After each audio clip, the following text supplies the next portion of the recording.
Hi, kings and queens. Welcome to Spilling Honey, the podcast that encourages you to spill it, honey. Okay, so first of all, I just want to take a moment to shout out the birthday girl, Miss Keisha Taylor. I want to take a moment to shout you out. Well, we know officially your birthday is actually Monday, but we are celebrating you a little bit early today. So I just want to take a few moments just to shout you out. And also to kind of give just a little bit of a synopsis first. I'm kind of doing a little bit of a backtrack, but I do this on every episode because I do know that every time we have these, it's always somebody different that has never been to one of these before. So I kind of give just a little bit of my spiel just so you can know why I started this and what was the point. So most people, when they hear my name, Spilling Honey, they want to know why. They want to know why I named it that. So just to give you a little background for those of you who haven't heard it already, you need me to stop it? Okay. Um, so I named it Spilling Honey because, I mean, for one, my name starts with a B, and I knew I wanted something bee related.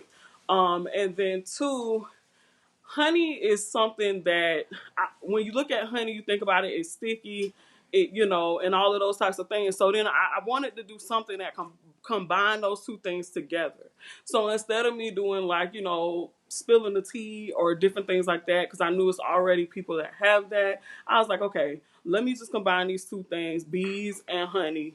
And I was like, oh, that's perfect because honey could just be, or it could be just like these things that are in your life.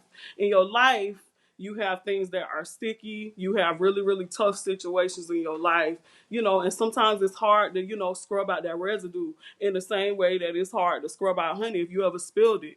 And think about how long it take you just to get the residue of the honey up. So that is why I named my podcast Spilling Honey, because for me personally, I just wanted to literally scrub some of that residue that I had in my life and some of the questions that the questions that I had.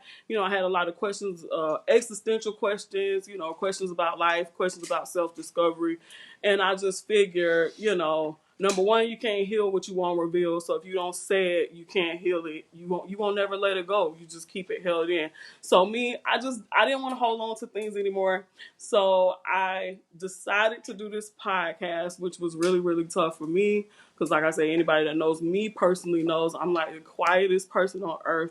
So for me, it was really difficult. But I feel like it's so necessary because I always say that everything that any of us is going through in this room is either somebody that is going through it at the same time as you, will go through it eventually, or they currently or like just got over it. So you never know, when telling your story, you never know who you can help. So that is pretty much why I started this. And like I said, for those of you who have heard this over and over again, I'm sorry. But I say it pretty much on every episode because, like I said, I do know that in um, every group, every group setting, rather, that is somebody in there that has not been a part of one of these.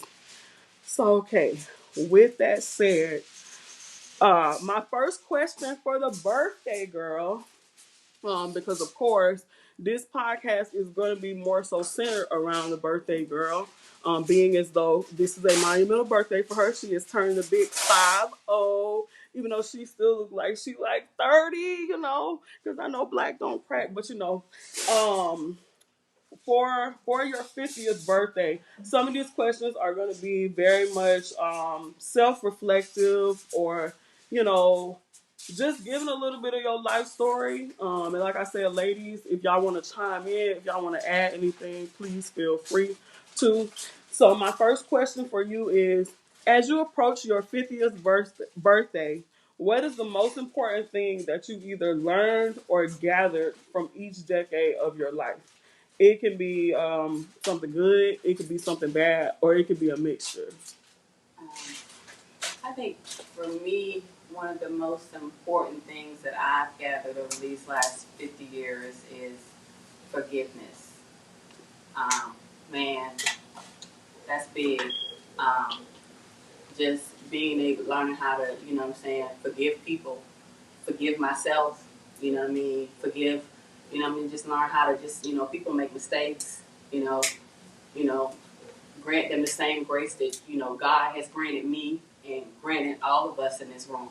So I think that was one of the biggest lessons, you know what I'm saying? I was always been one of them people who, you know, you wrong me or you do something to me, then you dead to me. I mean, I would have a mental funeral for you and cut you off, have nothing else to do with you. You don't exist to me. You know what I mean? And I may not deal with you on that level that I once dealt with you before, but I'm grown enough now and I'm mature enough now to say, you know what? I forgive you. You know what I'm saying? It may never be the same, but I forgive you and let that be that. So I think I've learned, and that's something that I've learned is forgiveness. Okay, that's really good. And when you were talking, another question sprung up in my mind. And you know, you could tell me no if you don't want to. Please feel free. But I heard you say in your statement that you had to forgive yourself. What specifically? You don't have to touch on everything, but is it something specific that you can think of where you had to forgive yourself? The reason why I asked that question is because, like, I know a lot of people harbor a lot of things, you know, amongst themselves, and you know, that's something that we all can relate to, like forgiving ourselves for feeling the way that we're feeling, however that is. So, what is something in particular that you can think of? Just forgiving myself for the things I didn't know. Just forgiving myself for staying in situations that I should have left in, left in earlier. Forgiving myself for just, putting up with stuff that the Tisha now that's 50 years old wouldn't put up with. Forgiving myself for all of those things, you know what I'm saying? So when I speak forgiveness, I have to, I've grown. I'm not the same person I was when I was 20. I'm not the same person I was when I was 30.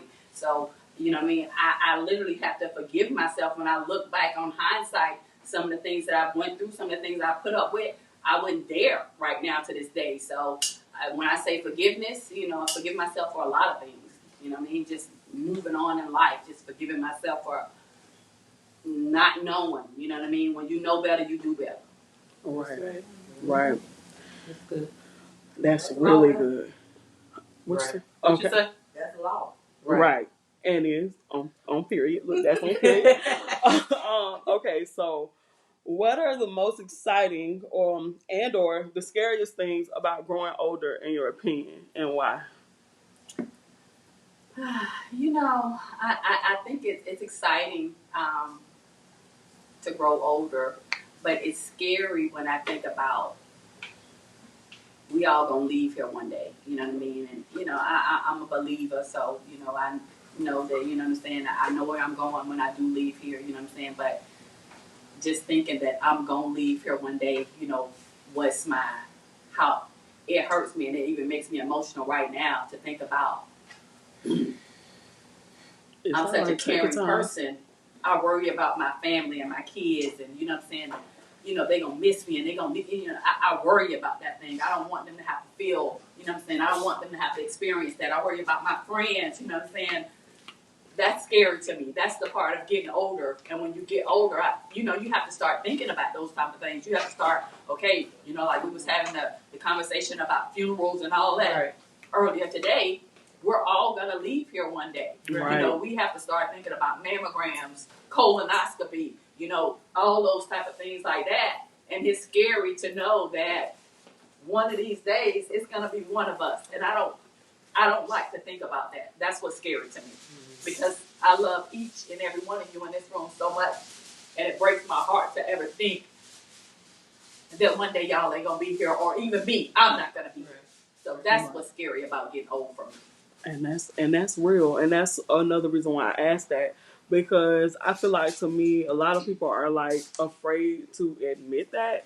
For me personally, and I know I'm interjecting myself just a little bit, but for me personally, I think because I was so afraid of death, like when I was younger, I remember going to my mom. I don't even know if she probably remember this. But I used to be like, I gotta die, but I don't want to die. Like, why do I gotta die? Like, and my mama used to be like, girl, you're not gonna die today. But the reality is, you just don't know. And I think I did that so much, and I had to really take time to like give that over to God. So now I'm not really afraid to die. I'm not afraid of it at all. I'm not saying I want to die today. I have things that I feel like God has put in me that I have not even touched the surface of. But that is very real because a lot of people do feel fearful. I feel like for me, I feel like my biggest fear is not the death itself. It's like for me, I feel like it's the wasted time, or I feel like it's like I die and then I don't do what I feel like God put on the inside of me to do. So it's just like that wasted time, whatever you want to call that. That is what I personally struggle with. Okay, so my next question for you is, in hindsight, do you have more respect for your younger self now that you have reached this milestone age? Why or why not? So the reason why I asked you that question is because I was listening to a podcast from a lady, and I don't remember her name, but I heard her say, like, now that I've gotten older, I respect my younger self so much more. And I was like, whoa. So my question for you is, do you have more respect for your younger self now that you're 50? I wouldn't say I have more respect for my younger self, but I would say that, man, like when I think about things that I did when I was younger, and I think about how I am now, like sometimes I'll be like, dang, how we, went to the club and stayed to the club till 4 o'clock in the morning and then got up and go to work at 6 o'clock and, 7 o'clock, you know what I'm saying? So like, I do be like, wow, like, we did a lot, we were, I don't know. Y'all know. Yeah. Right. We experienced a lot. We were, on the scenes a lot, but we still had to raise these babies. We still had to take care of these kids, you know what I'm saying? And nowadays, these kids coming up and raising these kids, it ain't. I mean, what I'm seeing, it's different. It's different, you know what I'm saying? It's different, like, I don't know, like, I be, looking at, like, and a lot of this stuff be on social media, just like scrolling and stuff like that, stuff that you catch glimpses of and stuff like, I just remember like being a young parent, like, yeah, I partied. I did a whole lot of stuff, you know what I'm saying? I did some stuff that I won't even tell that I've done, you know what I mean? But, at the end of the day, I was a mother first, you know what I'm saying? My kids were my main priority, you know what I'm saying? My kids, they were always my drive. Terrence and Ebony, they were always my drive. And I don't know, I just think that nowadays, it's not that. It's not that. It's not that. And I don't know what's going on. I don't know if kids raising kids. I don't know. But it's just a lot of, I don't even know what, just a lot of stuff, all this killing, all this, you know what I'm saying, just stuff that's being allowed, you know what I'm saying, as teenagers coming up, you know what I'm saying, and parents just turning a blind eye to it or claiming not to know, you know what I mean, like, I ain't play that. No, I ain't play that, so, yeah. Okay. I know I kind of got off topic, but. Oh no, it's okay. That's what it's about. It ain't no rhyme or reason to it.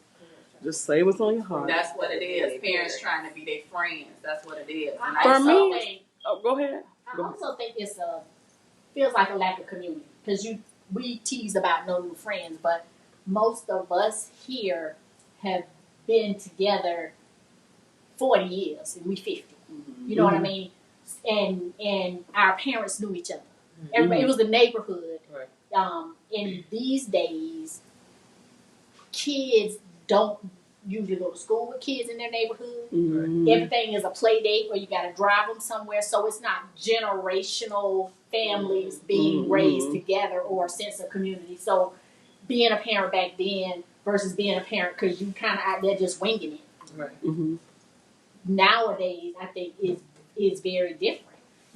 People tell a village as a figure of speech, but literally it takes a village. It definitely takes. And I think sometimes some younger parents, like you say, trying to do it these days, if you don't have a village, they are their kids' friend. Or they don't know because nobody taught them. Feel nothing. Yeah. So I just think we as a people, don't stick together as much, don't help each other out as much, don't help each other grow as much, and that affects the younger generation. Those are good points. But if I must interject, because I always have to, I don't want to say devil's advocate because I don't like that. I'll be trying to change my language because I know it's power in the tongue. But if I could just play advocate here, for me personally, I know a lot of people do say that you shouldn't be your kids' friends. But for me, I don't know. I just always felt like throughout my whole life, like my mom and my dad were my friends. And like for me, shoot, still to this day, they like really my only friends. And I feel like for me, it helped shape me for my mom to be my friend. I feel like sometimes some parents don't really have that like balance. Like they're too like authoritative.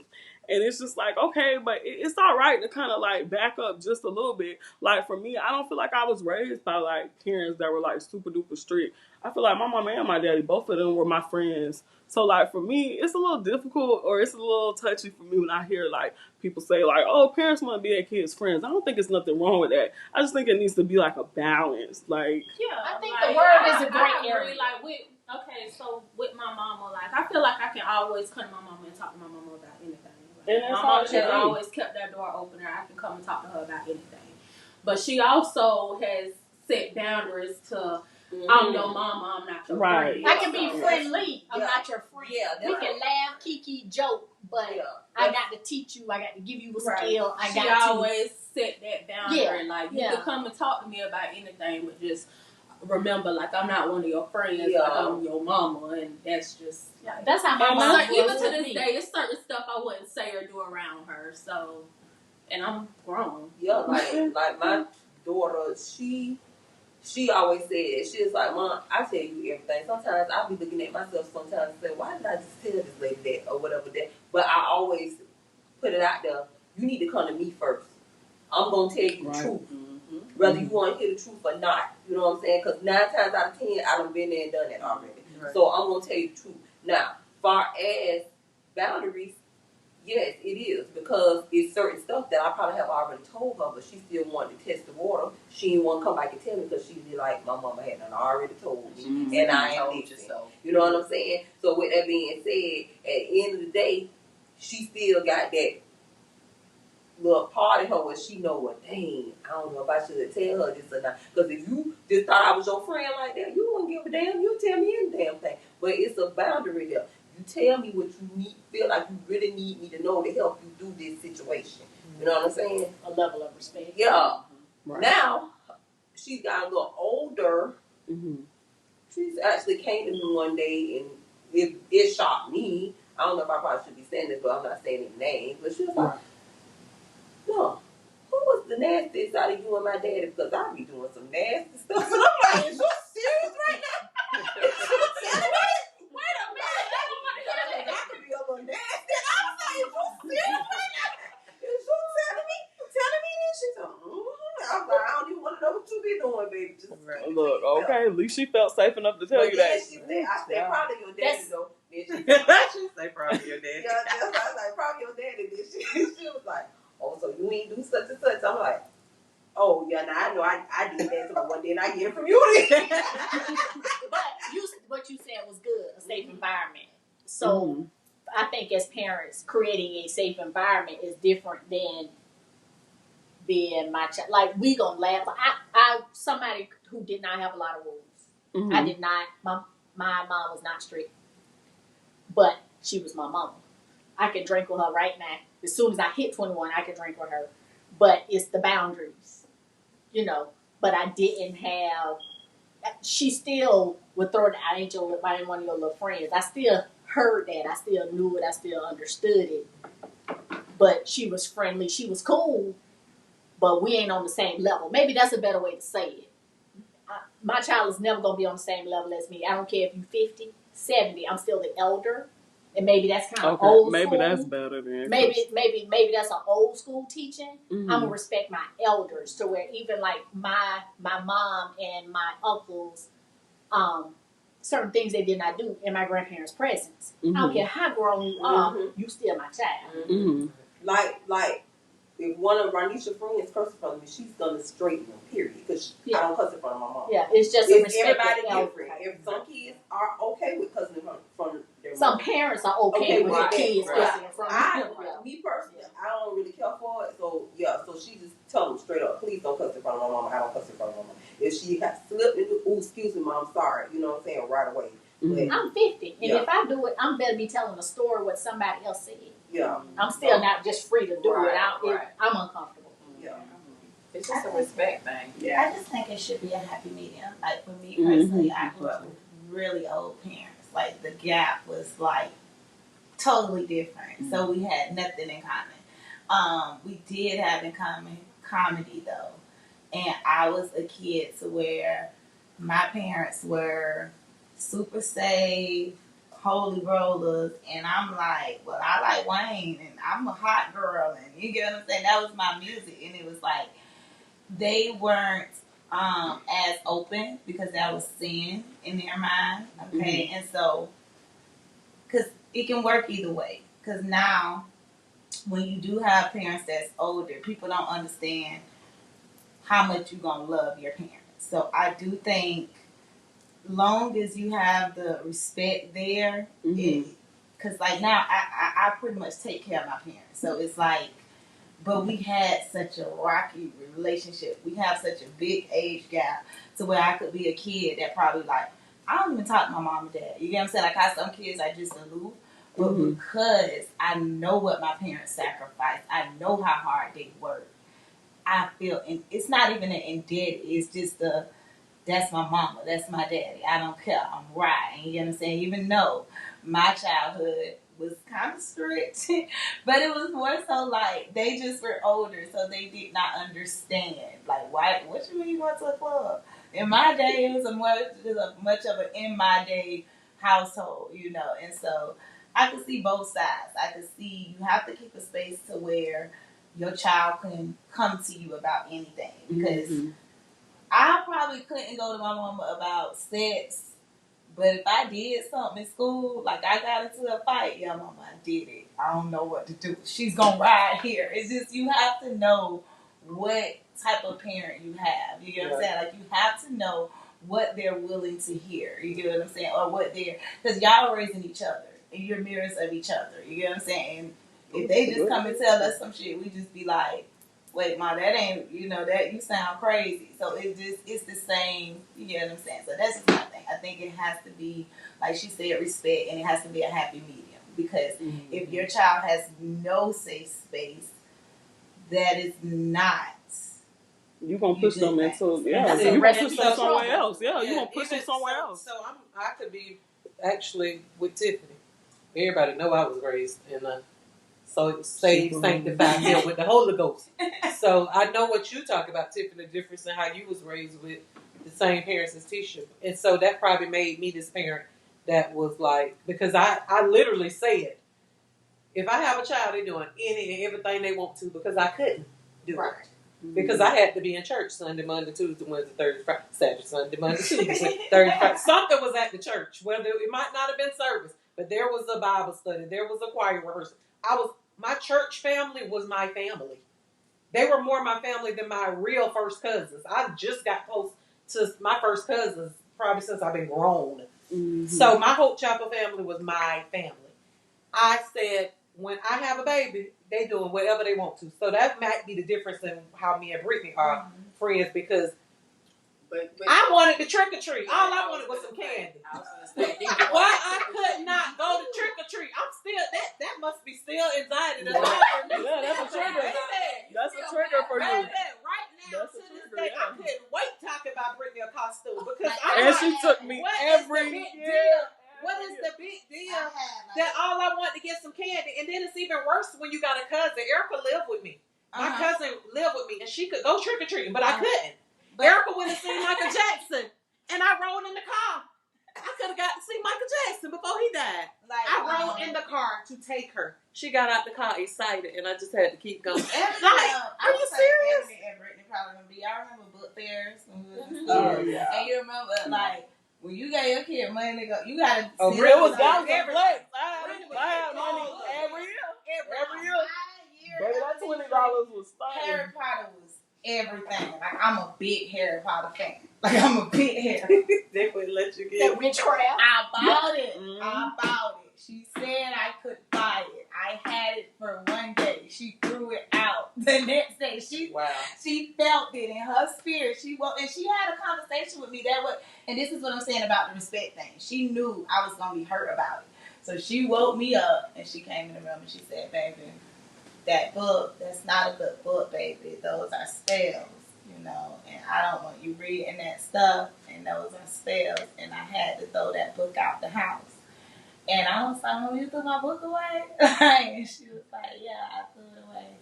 And she was, but the way she explained it, her faith was more important, if that made sense. So I just ate it. You know what I'm saying? I just ate it. I still watched it. I still did. You know what I'm saying? I just didn't.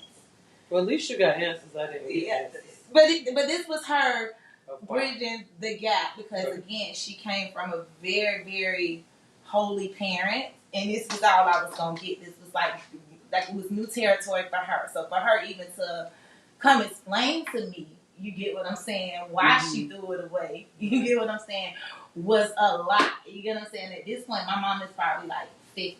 You get what I'm saying? That's not a conversation there. She just, you get what I'm saying? But she had the conversation with me because I felt she was trying to get to know me. That's a lot. I was so different. You get what I'm saying? So she was trying to get to know me. And so I could respect that. So now where we at, it's like it was good enough. You know what I'm saying? I was still hurt, but it was moments that we had to where that was good enough. I understood, and it was more important. And I guess maybe because as a child you will develop that. You will sometimes not put your feelings first, and you will find yourself doing that in relationships only because you could feel like you could take it. I'm strong enough to take it. I could take it, and I think I developed that. You get what I'm saying? So. Wow. Girl, you just said a mouthful just then. Okay, all right, girl. Better say that. All right, so, girl, I don't even know what the next question was. You had to stop me in my tracks. You had to stop me in my tracks. Okay, hold on. What was the next one? Oh, okay, perfect. So, with the wisdom that you have now, what would you go back and tell your younger self? And any one of y'all can answer this question. I'm still young. That ain't my question. I don't like them kind of questions. I'm still With the lit. that I have, I should say I'm still young. That's for them.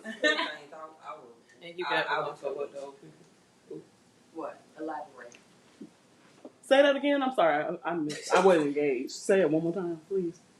I feel like in my younger self, I was looking for love. Mm-hmm. So I know how to love myself now. So I've been learning how to love myself though years ago. But so the things that I was looking for in love, I don't look for those things anymore because I know how to love myself. And I feel like the reason why I was looking for love because I was lacking love from my parents. Mm-hmm. You know what I'm saying? My childhood situations. Right. Mm-hmm. So I felt like men were the way. And that's something I would change. I would change the amount of partners I had. Mm-hmm. I would change the being easy influenced, thinking it was right. And it definitely was wrong that I knew, but I thought that would make things better. Mm-hmm. So That's good. Boo. That is, yeah, that's great. Yeah. So That's big. for me, I applaud myself. I applaud you too. Even now with maturity, things that I thought would probably be weird or wrong or you were crazy to get that, but it's things in the last situations that I've learned in the last few months that made me want to change something about myself because I want to be better for me, my family, my husband. So I started taking therapy. What I went through with my childhood situations, and so I could be better. That's wonderful. Look, I just gotta take a moment and clap that up, clap that up. Yes, ma'am. Yes for the 50, and yes for the therapy. Yes, ma'am. I need to join you. I really do. I need to join. I've been telling her that. Us as like it's a taboo. We don't go to therapy.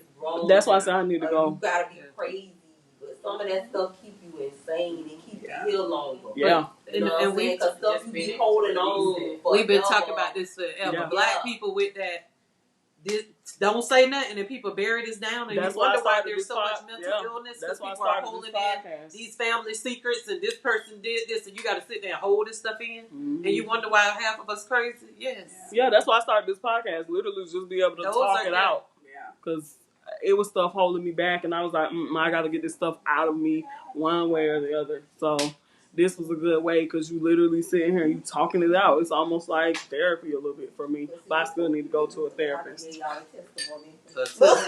Yes, ma'am. You so did. All right. All right. It's your turn. Anybody else want to say? Anybody else want to chime in on that one? I think for me, I almost, not sure, I almost feel like I would have taken more risk. Right? So it's like, I don't know if it's a double-edged sword or survivor's remorse. That's a good one too. For always following instructions. For not even as a people pleaser. Just doing things the right way. Sometimes I have a reflective moment, not long term, not something that sits with me, but I wish I had done this, or I wish I had done. But when I look back over my life, I can't name a regret. I can't name something that I wish I had done, like materially, right? I can't put my finger on it, but I almost feel like I may have missed something because I tried to walk a straight path. Yeah, you like me. I think I'm going through that right now. But the other side of it, that wasn't my walk. You know what I mean? I don't ever want to. Survivor's remorse. I don't know how another way to describe it, because I feel like sometimes you hear older generations of us that say, even some pastors say, unless you've gone through something. Like you don't know the other side unless you've gone through something. But who's to tell me my degree of going through something? Just because I ain't had no traumatizing experience. I tell people that all the time. Who's to say, if I haven't had a traumatizing experience, are you trying to tell me I don't deserve a reward? Right. Like that's crazy to me. But I do feel like sometimes if I had swayed just a little bit, but I had a little more fun. Yeah. But today I don't have it. I don't have any regrets. It's not a place that I wanted to go that I haven't been. It's not something that I wanted to do that I didn't. It's not something that I wanted that I don't feel like I couldn't obtain. It's a weird feeling. It's not like consistent. I understand that. You know how internally you played it safe a little bit. Sometimes that's I me. Stepped out. Yeah, I always, and anybody I talk to about Brittany, I always be like, Shay. You have been the model. Perfect. Shay, literally, you have been the model. Yeah, she has fun. But y'all know some stuff I done done. Yeah, but still, you've been the model. Still. I feel like I've always said, like, the you closest did it right. to perfect. Like, okay, you graduated high school. As soon as my mom tells me that all the time. I always use Shay. Florida State. You graduated as a Gator. You know what I'm saying? Gator. Gator. No, she didn't. Whoa. Don't play. She graduated from UNF. And then after she graduated, you know what I'm saying, she met somebody, she got married, she was engaged, she got married, and she had it was like she had a kid, then she bought a house, she just did everything like textbook, textbook, you know what I'm saying? So that's just how she quick. Well, Shay did it. Shay, you definitely were the model. I promise. Definitely the model. But I feel like I had a good time. She did. You did. Like, you even went to our party. You did have, we had a ball. You did. We had a ball. I mean, shoot, we had a ball. Yeah. And I'm going to just piggyback off of what you said, because, you're that June Gemini. I'm that May one, so I'm opposite of how you did it. Like, I took those chances, and I did things that I think, people could look at me and judge, really, and be like, really? But it is what it is. Correct. I still had fun. Yeah. Coming from that, though, and talking about that responsible part, I feel like I would tell my younger self that I wish I had invested more, like financially. Because just in our culture, I feel like we're set back before we even really get started, because our parents don't really know. They don't know. Yeah, they don't have. And so they don't, but they don't even know to teach us even where to begin. Now these kids, our kids, they're like so far ahead. They're like crypto this and Coinbase and all this stuff. The babies now, they know this stuff. And I look at my boys and I'm like, dang, like when I was like young like that, like I wasn't thinking like that, and I got a late start, so on really everything. Because I mean, Letitia kind of like helped me, watch me transition in a lot of things that I did. Starting, how old was I? Like maybe 30s, like and I hadn't lived like how most kids my age at that age would have been able to do things. Because my mom was kind of strict too, but I feel like that would have been my thing that I would have told myself, like, Deidre, invest a little bit more. Because other cultures at our age, they're so far beyond. Half of them rich at our age. And it's like, where did we miss the boat? Like, when we were in school, they didn't teach us this stuff. You know, it was left up for us to figure it out or ask the right questions. And you don't know what you don't know. Mm-hmm. So I think that's probably what I would have told myself. Try to invest more. So That's good. That's a good one. That's a good one because I feel like a lot of us don't know that. We don't know, and it's not our fault. I'm figuring it out as I go. Yeah, exactly. I think I know how I took more risks. Only I take risks now. I was gonna say you're very much risk taker. No, it's kind of like I watch my parents. I guess you've seen fun through everything. Like I watch my parents be together through drugs. I watch my parents be together without us. I watch my parents stay together. Mm-hmm. And I love my husband. I love being married. But I got married in a relationship at 17. And I wonder, you get what I'm saying? I just never took the time to see if, like, you know, like how you just have any other experiences. Like if I had a daughter, I would encourage her to live a little bit more. Right. Mm-hmm. Just like, only because, like, you know, like I feel like I love my mom and dad together. Like it's them. You know, I love them together. You understand? And I needed that. So any relationship that I got in, it needed to mirror that. Like I don't date dudes that don't make me feel secure or how my dad would make me feel. Like I need you to, like if I say in the drop of a dime, like I could just say I don't want to work no more or something. I'm losing my mind. I need to know you got me. And I don't know if that's putting too much on a person. You get what I'm saying? Forcing them at 17 to grow up. You get what I'm saying? Because I'm like, you get what I'm saying? We together. No, this is really together. Like, no, we married. You get what I'm saying? So I don't know if I've always been fair in my relationships because I require so much. And it's not that I'm saying I don't deserve it. I do think I deserve it. I do think I'm worth it. You get what I'm saying? I know I'm worth it. It's not that. And because when you got my back, I got your back times 1,000. Right. That's not the problem. But at the same time, I've never gave that person the option of deciding if that's what they wanted. Because if it was something close to you saying a little bit, I was out. You get what I'm saying? You're not for me, I'm for you. And I need to know. And that I don't think that at certain ages, that's not fair when you two kids. You get what I'm saying? And now, again, like me and my husband love each other, but I think we grew up together. We raised each other, and we didn't individualize. We kind of like just, you get what I'm saying? And you just stuck together. Like you get what I'm saying? And it's like, and it's okay. You get what I'm saying? Because I see marriage as finding somebody you want to do life with. That's my biggest thing. When people say, "How do you work it?" When my brother died, I couldn't have went through that with nobody else. I needed.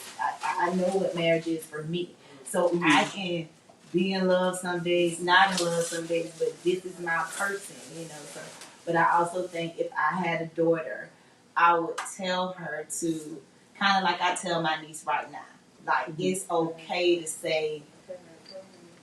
Years ain't got to be the only reason why you with somebody. Time ain't got to be the only reason why you with somebody. You get what I'm saying? It's okay. If you get you get what I'm saying? Children don't have to. If that's not, because I know why I do it every day. This is who I want to do life. And if you don't feel that, if you're not willing to Because I know I might love you today. I might not like you. You know what I'm saying? I'm going to love you. But you know, you just don't. I don't like this nigga right now. Right. You know? Right. So, I ain't feeling him. You know, I don't want you. You know what I'm saying? So I think if I was like, I encourage her because she's not married. You know what I'm saying? People don't understand when you do get married, it ain't really, like, to me, divorce is like a death. So I would never encourage, because nobody gets married to get divorced. So when I tell her, I always want her to know, like, I'm with you. I'm rocking with you. And you ain't, you know, so if that ain't what you want to do, I'm cool. You don't have to do anything how I was raised to do it. You know what I'm saying? And your family will put stuff on you to, like, well, y'all done been together so long, about, you know what I'm saying? And you don't have to, you know what I'm saying? And that's just something I wish I would have heard more. You get what I'm saying? But we was raised to not be hoes. And I wasn't gonna be no hoe. You were raised differently. You get what I'm saying? Right. What is a hoe today is not what a hoe was. We was raised, don't blame Mr. Child. Yeah. A whole Child is a whole day a little bit more free with it, you know? doing the best he can and don't leave him. Right. Regardless of what he did, he could be done messed up 57,000 times. I Still was there. raised like that. Well, I'll say this: I was never taught that marriage was gold. I was never taught to desire to have a husband and a child. That wasn't taught to me. It wasn't spoken. But I had examples, plenty. Right? It was instilled in me that I am enough and to have a good heart, and your beauty exudes from the inside out. To have a brain and a heart. We speak of it. If you meet somebody, so what? If you have kids, so what? But I think that's great. I was raised more trying to build an individual a whole person, because you're not gonna be good for somebody else. And if it's a codependency type of thing, right? So I wasn't. I'll say this, not to say it wasn't present in, like, on my dad's side of the family. That's what you're supposed to do. You don't check up. You don't do very traditional. My mom's side of the family had very traditional models. Okay. But what she put in me was not that precious. I am enough with or without. Right. You do this with or without. You're not dependent. You be a whole person first. And I I think was that's raised great. in that same type of, the same type of way. Like, you were enough by yourself, but like, sometimes I often think, and I in turn have passed that on to my daughter, you know what I'm saying? But sometimes I think, or sometimes I know that because I am enough by myself, that I often make men or emasculate, you know what I mean? Like, men don't always feel like I need them, because I don't.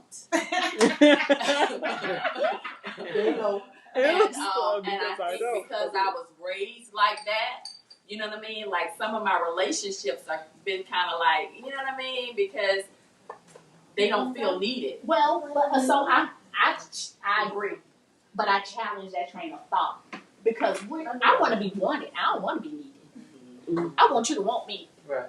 I don't want you to need me. That sounds too motherly. Right. So to me, was the extra. I think for me, same principle.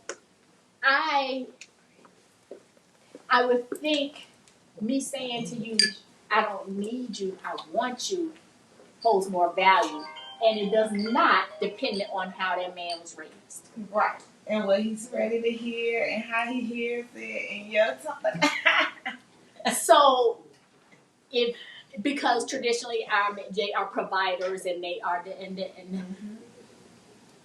you the nigga with money, I'm the nigga with money. I want you. Right.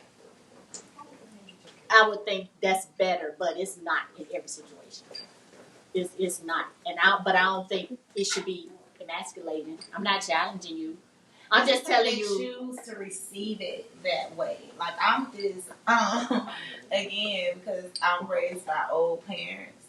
Old parents save their money. I'm good. Like, I don't need. Like, I'm out. So I've always flowed in a way of like, my parents, I'm the baby, you know what I'm saying? I'm good, you know? So that's always to come off to like kind of emasculating they paint it, you know what I'm saying? But a guy just be wanting you to feel like if they, you know how they want you to feel like if we not together, you somewhere in your pillow just crying, and I'm not wired that way, you know? Like I'm not wired to show you that. Even if I am, even because I have moments when I might cry, you might hurt my feelings.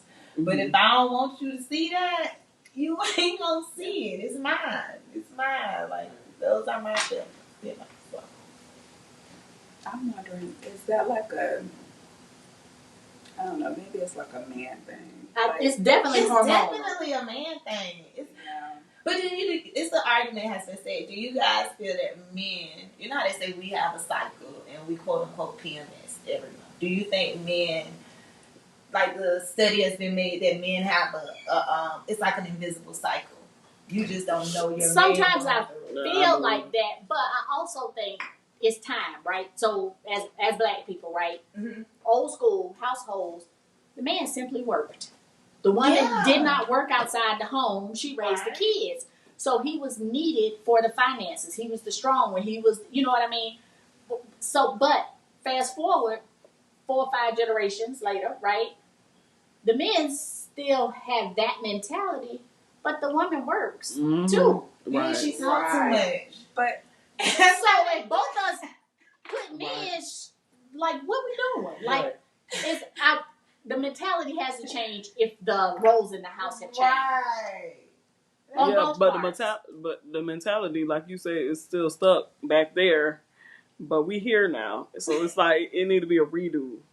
Redo needs to happen somewhere because. Go ahead. I'm sorry. I'm wondering too. Like I'm still stuck on the man thing, right? Like I bounce from both sides because I see a bunch of different views. I understand ours as women, but just like trying to understand, like if I had my feet in a man's shoe, like I know I have needs for me as a woman, and then like naturally for guys, just in general, they have these certain needs too. You know what I mean? Like, is it 2 different types of needs that we're talking about? Like, for these men, you know what I mean? Like when they say how do I put it? Like, just like how a woman needs to feel wanted sometimes, or, you know, just as our feminine selves, as a masculine man, do they need to feel needed? Definitely. Like, sure. Right? But then it's like how we're saying we're strong women, we are independent, we don't need them in the big picture, right? But for their feelings, that goes just. That's why most of them cheat, because most of them will say, okay, they got the wife. You didn't make me feel. Once you got a house, a family, the wife over here cooking, all over the place. They're not feeling wanted anymore. So now they got this girl from the outside, just like buttering up. You do everything. While the wife over here taking care of them children, your children that you asked for. Right. They feel like they're not being, but I'm taking care of your kids. I'm taking care of the house. I'm taking care of you. But this other woman is giving them the attention. They want you to give them attention. Take care of the kids. Some men be jealous of their kids. Oh, that is true. Like, that's another thing that when I met Letitia, that was something she had to help me get through. Like my ex. My ex.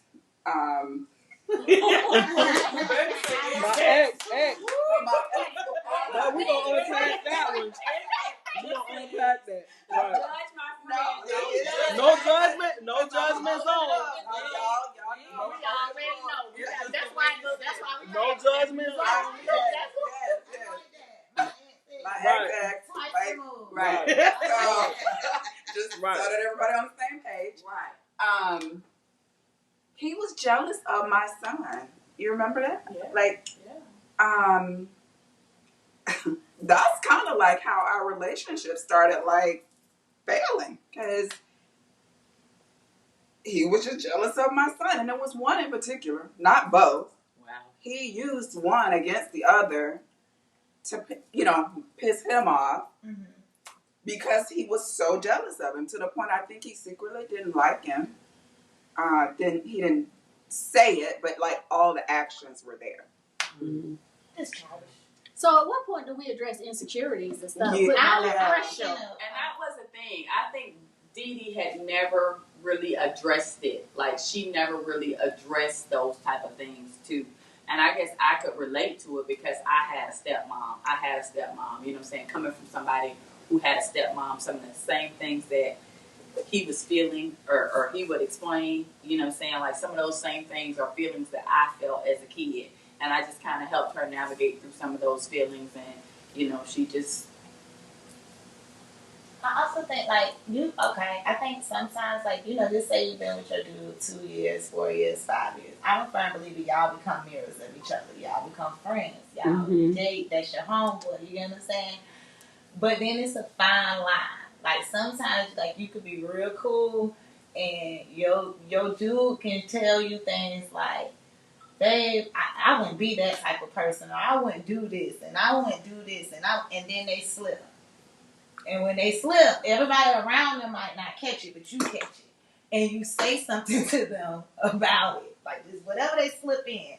And they view that as you're coming down on them. When we really like, no, we just trying to like pull your coat before anybody else in the world can pull it. You get what I'm saying? Because baby, you told me and you said this and you get what I'm saying? And it becomes a, nah, you know, you shouldn't. And I think most men, they can, like, again, like I've had this conversation with my husband and he agrees. You can dish it, but you can't really take it. Oh, yeah. And that's just what it is. You get what I'm saying? You can dish it, but you, and you know when they feel it because, and I don't know if this is 90% of dudes, but most of the time when your dude feel it, he'll make you think that conversation was cool. He ain't got no problem that night. And the next day, it's just a little dry.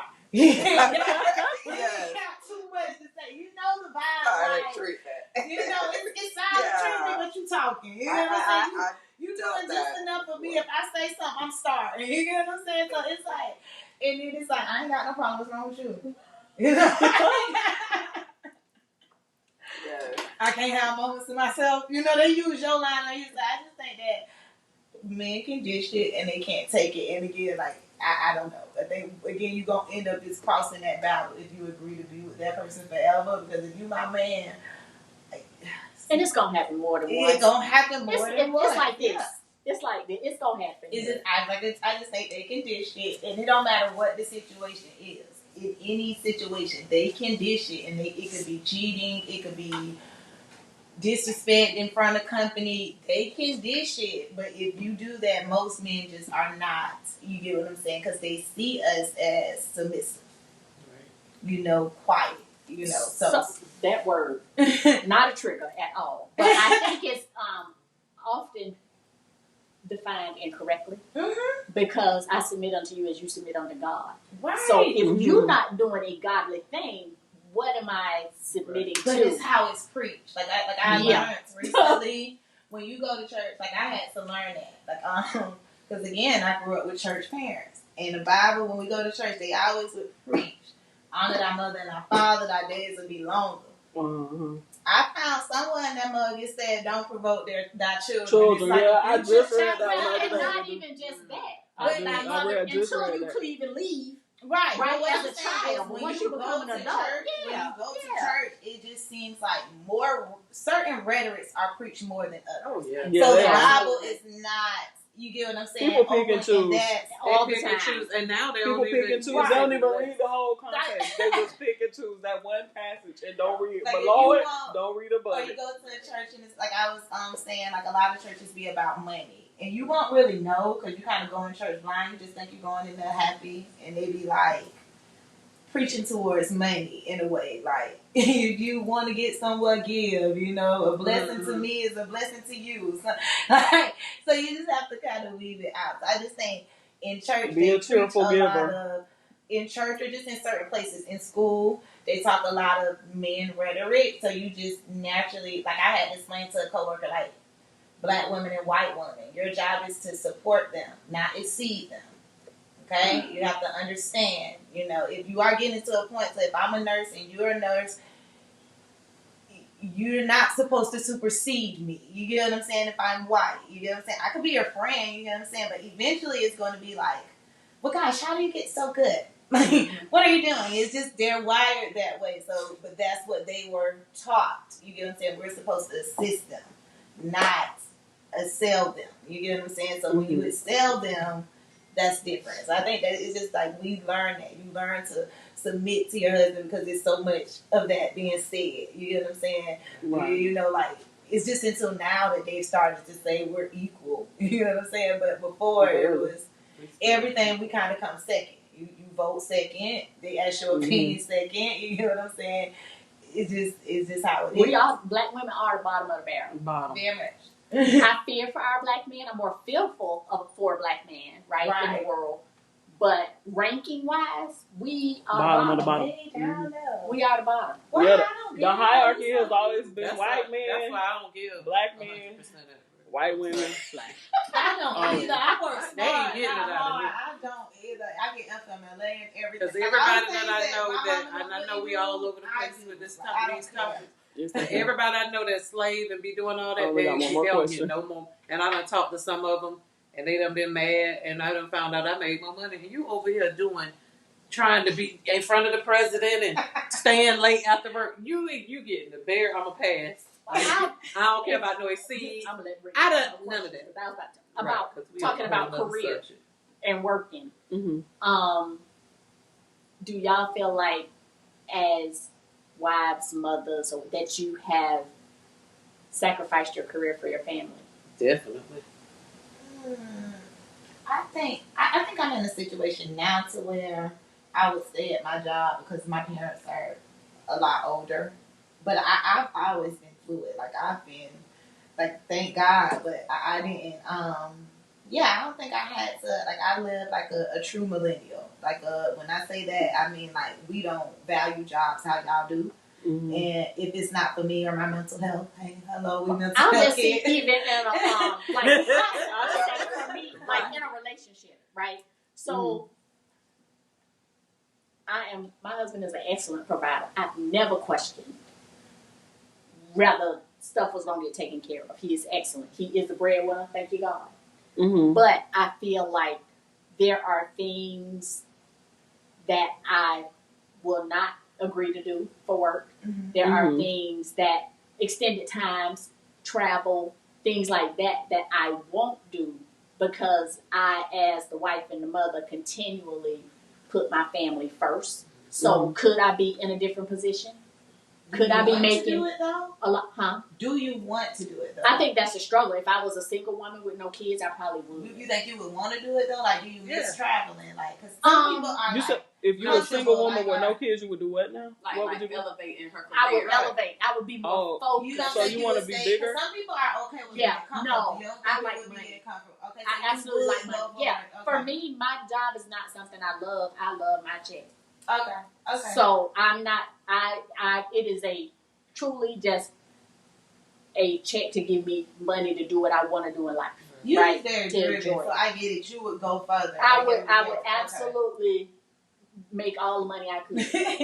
Not me. Look, I'm definitely a millennial but too. I think for me, I sacrifice my enjoyment for the career. Like I feel like my things that make me happy, things that make me excited, things that I enjoy, I feel like I sacrifice that because I'm sitting at something I don't like. It's in the way of what I feel like I'm supposed to be doing. Like it's in the way of it's in the way. Like you said something powerful. Like when I had kids, I put my kids first. Right. Like I put, and that's I love that. You know what I'm saying? And prime example, like I feel like if you was a waitress at the time and you had kids, and that was the only thing could put food on your table, you would make it work. Millennials are kind of like I ain't doing that.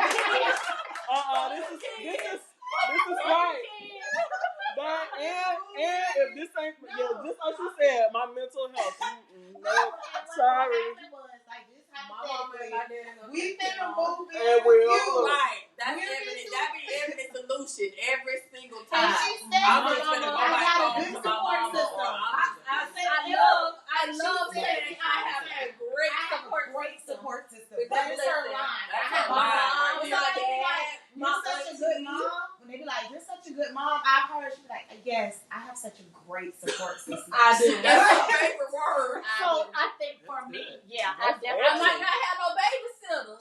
doesn't. But I have a great support system. Yeah. But I do feel like the sacrifice, somebody has to make it. And more often than not, it's the female in the relationship. Because, their job is real. And I don't really want no man, like, I could be mad. Again, it's about what you can't take. I can be mad. But a mad nigga, to me, is very, like, when your dude is grumpy or moody, I don't know. Like, for me, it's too much. Like, when you're in a relationship, and I prefer to be mad at you than you ever mad at me. And when you are mad at me, it just feels different. I respect it, but it just, how they just, they soak. They be soaking. They just be like, I want to win. And I'll win. I'll quiet you. Like, if you don't want to talk, I don't want to talk to you. I just out. Say you can't out quiet though. Absolutely. I can out quiet. I can't out quiet. No, Dee definitely can't out quiet. No, you can't. After day one, Dee You be like, I got something to say. we talk about this.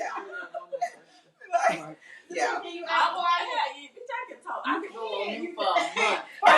Wait. How long you want to take this? How long you want to go? I'm already on. Girl, what you doing? I'm already a mute. I'm already don't talk much. I'm already a woman of very few words. So how long you want to take this out? I'm talking extra to y'all laughing and getting Right. Nicki definitely can't out quiet. How long? Because I said out quiet. Nicki I just an hour. imagine, like, I can't go to bed like movies that. in my head. I be daydreaming. Now, I can say I can out quiet until I think of something that I should have said in the midst of the argument. Now I got started all that. But that's like too late. I'm gonna out quiet you and I'm gonna sleep with my boot cheek out.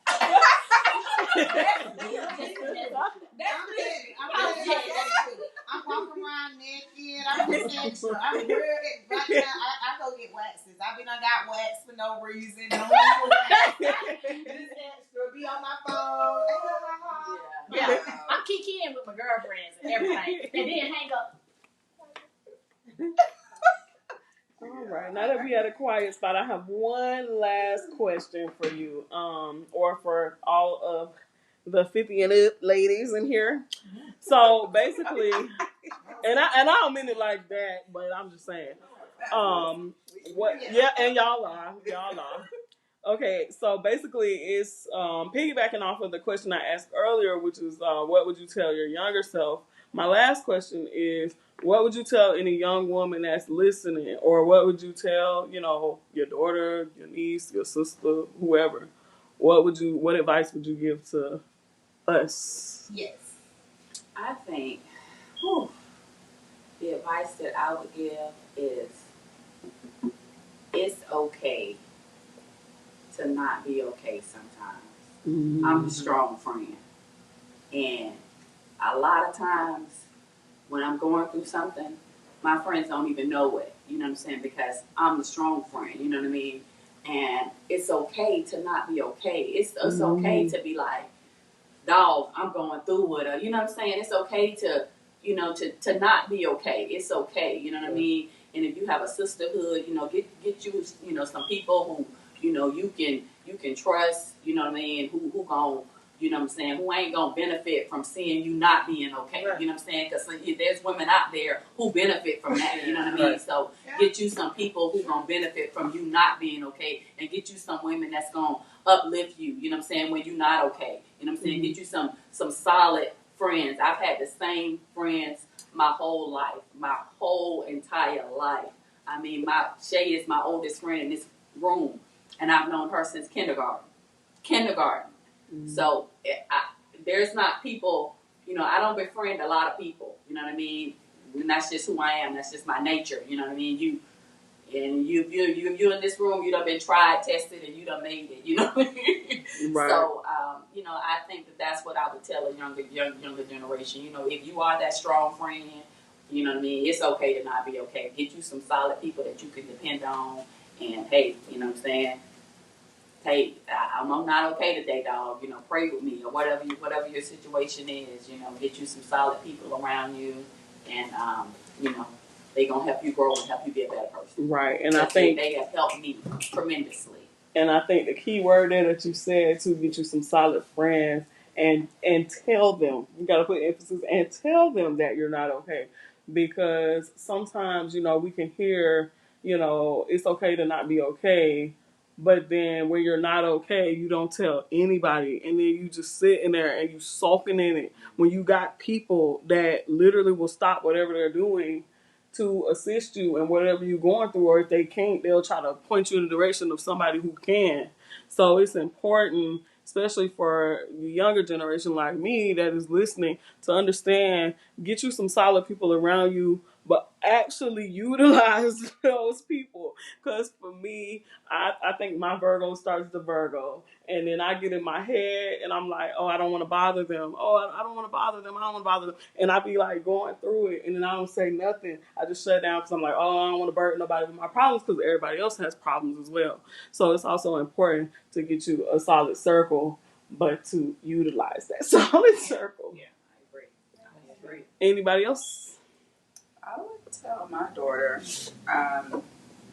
well, thankfully, I don't have to really tell her, but anybody's daughter, I would say to them, don't worry about what the world has to say about you, because that's kind of like a form of entrapment mentally.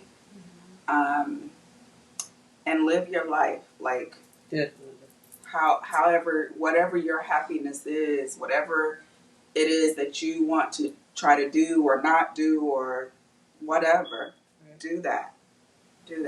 I piggyback on her as well. Don't compare it to nobody else. Don't believe the hype of you got to be married and be happy, because that's a lie. Because I done been married twice and I'm just as happy. Living my best life, and I ain't jealous of none of my friends who in a relationship or nothing. So do you be happy and just, hey, don't stay in nothing that you're miserable in. Right.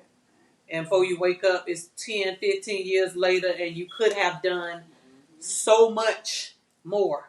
Don't stay with nobody because of no kids. Don't stay with no, most of us do it. A lot of people. Me and Red literally, God dang. Anyway, who cares? Everybody know who I am. Literally split up when Brittany was 18, 12th grade. Like, we stayed to the end. So it's like a lot of parents, and I've seen this happen a lot of times where people stay for the kids and they stay till that child is like grown, and they've lost all these years of what they could have did. And then with women, it's worse for us because the men, they can get these younger girls. The women, we now at this age where some of us we're older, some of us gain weight. Do you really want another man though? I mean, we probably don't, but the ones who do, just say for the ones who do, it's hard. I would get married. I would get married. And that's what a lot of people say But that. I think men naturally will be married because they don't want to be alone. And I read that black men, their survival rate, they mostly live longer when they're married to a woman. Mm-hmm. I bet. It was like, because your wife kind of tell you, baby, go get a doctor's appointment or something. And when you're single, you don't really have nobody doing that. So they need us, I guess, technically more than what we need them. So they have to remarry. They have to can't move on until I think they just wired that way. We kind of be like when you giving so much, you be kind of like you don't, just depleted. I think I would tell, I don't have a daughter, but a younger person to not let the world and social media form their personality. Like, to me, it's important to be authentic and do what your heart tells you to do and do what your brain tells you to do. And it's not about, like, I tell my girlfriends even that I like you in real life, so liking your picture means absolutely nothing. Right. Mm-hmm. There's very few people that I like. I like you in real life. Yeah. So don't let social media, because we know that that's not a lot of people's real life, right? It doesn't hold any value. And if you let that, like, if that's the meter for your mood on a particular day, how many people liked your picture? It's instant gratification. It's not. Is it though? Yeah, most people. Like, do. because They like that instant. but that's what I'm It saying. lights you up to make you feel like, ooh, I'm all this for that moment, and then. So that's It's that's short. probably the Younger. advice that I would give, because I need to like myself when I wake up and look in the mirror Yeah. before post. I Do you shouldn't think be the y'all doctor age that better? posts. Because I think that's why y'all, because the argument has been made, and not necessarily millennials. I'm going to say like the generation after Ebony, that 30-year-olds look like 18-year-olds, and 18-year-olds and 20-year-olds are looking older. Mm-hmm. And I wonder, is it because we weren't as stressed? Like if you woke up every day and you went to school and it was tied into how somebody felt about you on social media, Right. I think stress ages you. So that's why they look older. They wear more makeup. Let kids be kids. You know what I'm saying? So I do think, you know what I'm saying, how you say about social media, I do think it's true. I think you just have to have, like, I don't really care I about think you have to like yourself first. I don't really need So it. this is why our son does not have social media yet. We need to know that you have developed your identity before you get on there, because you got to be able to decipher. Yeah. Once you get on there. But right? if it went away, could you live without it? Absolutely, I could.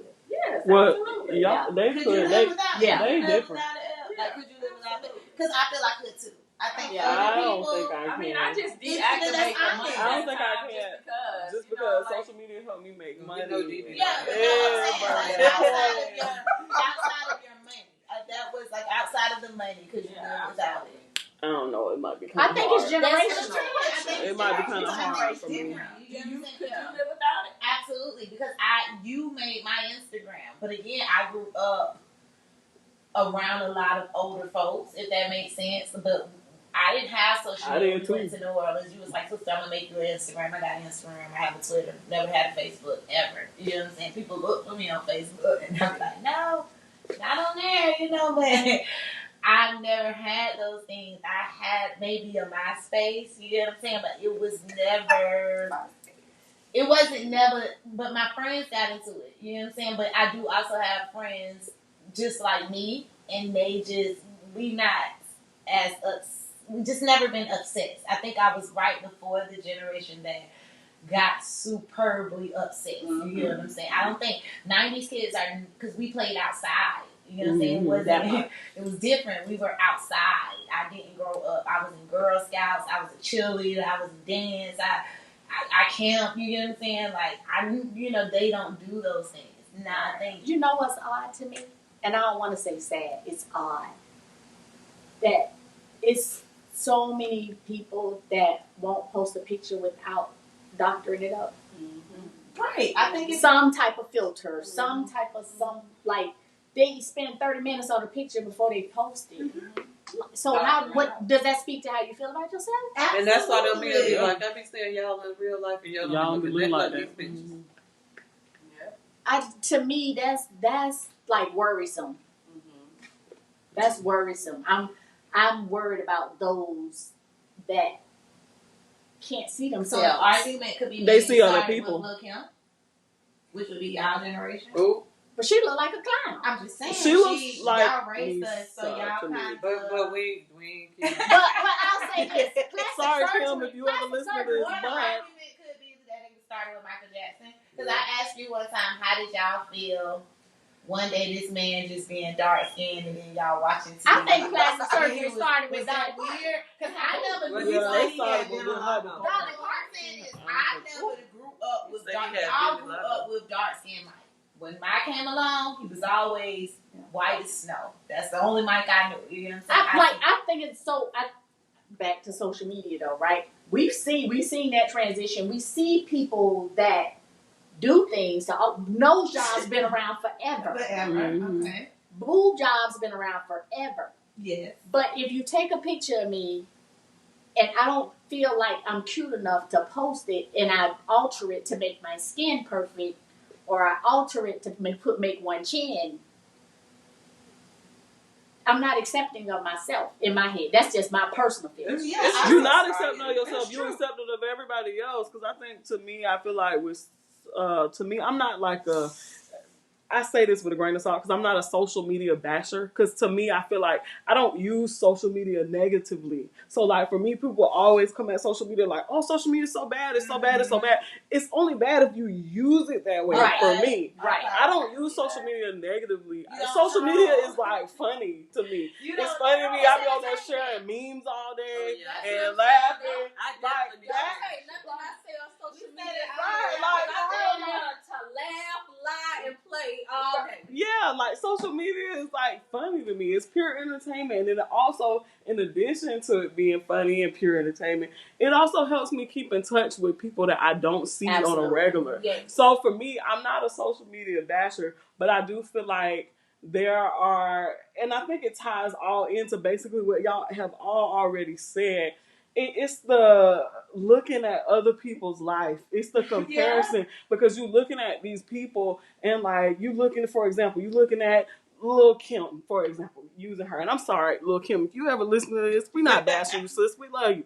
But what I'm saying is, for example, you look at somebody like her, and to me, this is just my opinion. I feel like she went to her doctor and she said, "Let me look just like Misa," because I think Misa is so beautiful and I want to look like Misa.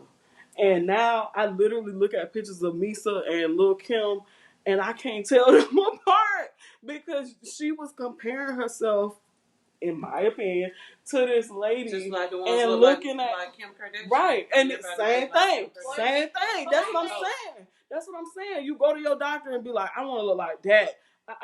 Hey doc, can you give me a booty like Nicki Minaj? Hey doc, can you give me a booty like Kim Kardashian? Hey doc, can you make me look like Black China?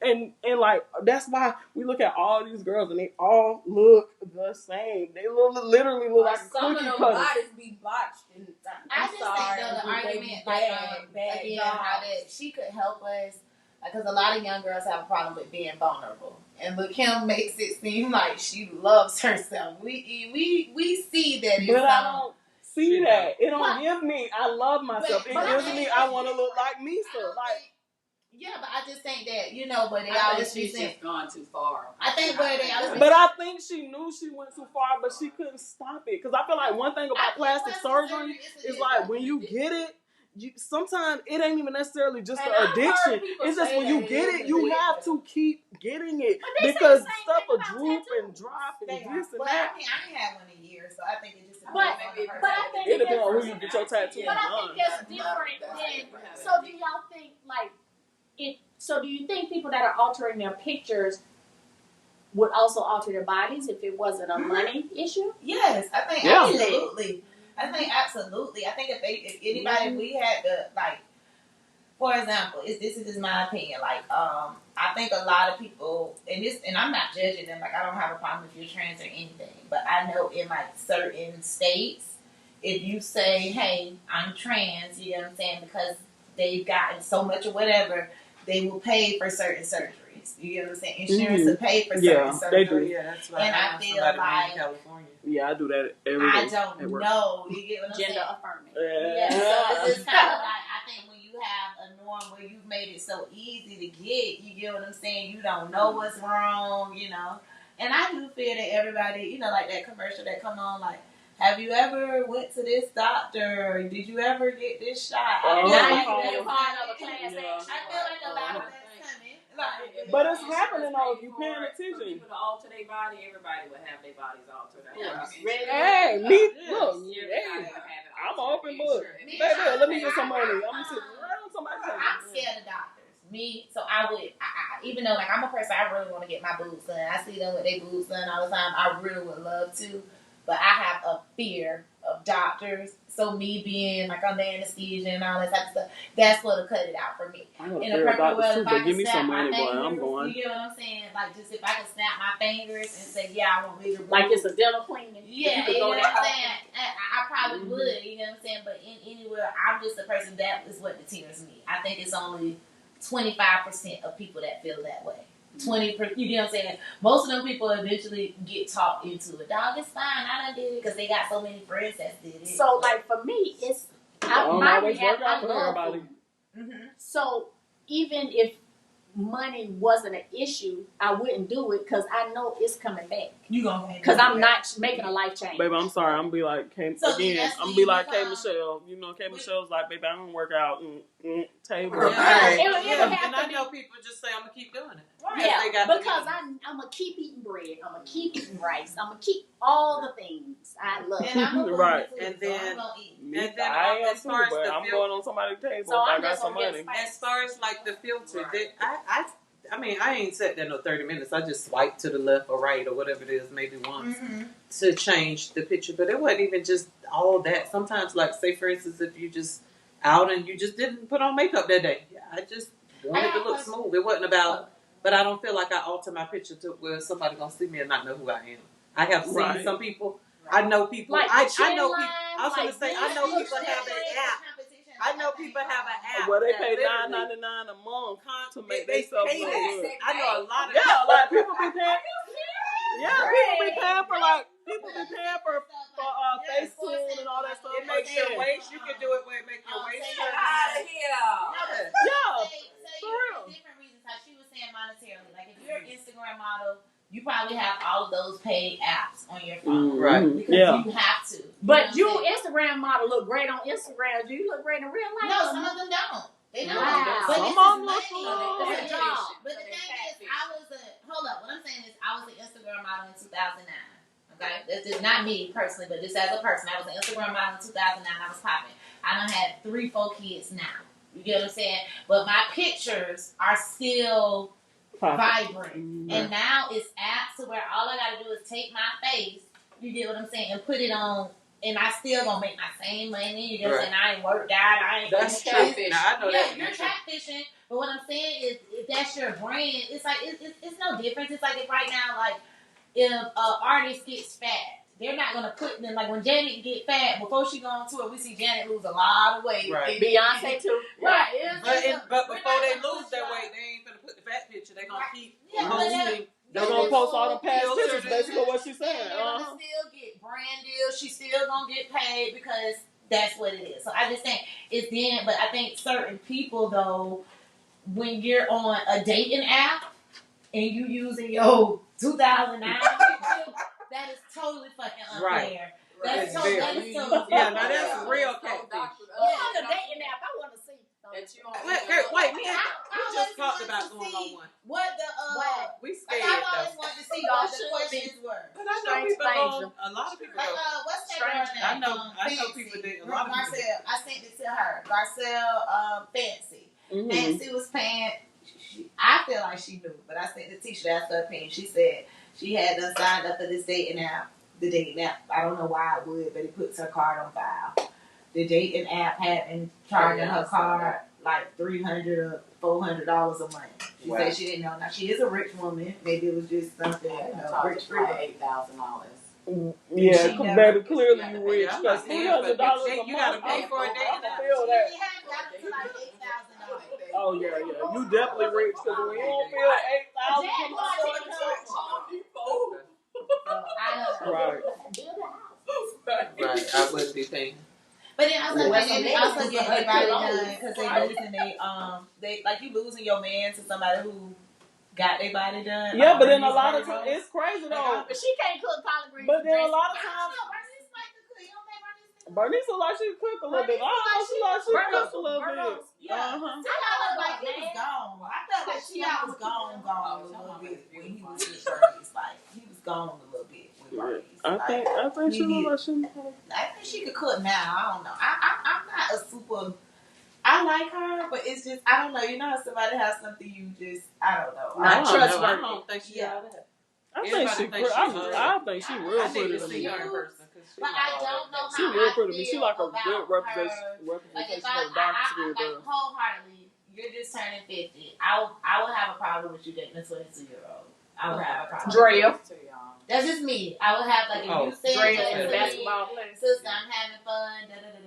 I'm 50. Blah. I just wouldn't like it. I would not. He younger than me. I mean, I know I can't daughter. beat you and tell you what to do, but I would be like, you have nothing in common with him. That's unfair to him. Like that's not. So That could be her son, literally. That's just like now having fun Now, if you came to me and you said, I let him blow my back out. I would be totally lit. Right. But if you say to me, I'm finna have a baby with him and I'm finna marry him, I would totally, I would think something was wrong with me. Oh yeah, and I seen your boy got arrested. Jennifer Mansaga. Oh yeah. Christian got Christian. arrested. And they let him out for the wedding. And What then he got arrested for? And on that note, look, and on that note, I'm gonna wrap up this episode. Cause see, look, I love all y'all celebrities. And see, I don't need y'all coming for me with no cease and desist. I love all y'all, Jennifer, K. Michelle, everybody we done named in this episode. Okay, so on that note, I'm gonna say, remember to be sweet, be authentic, be raw, be real, be unfiltered, and that's what's up. I love y'all. Peace out. You about to get a lawsuit.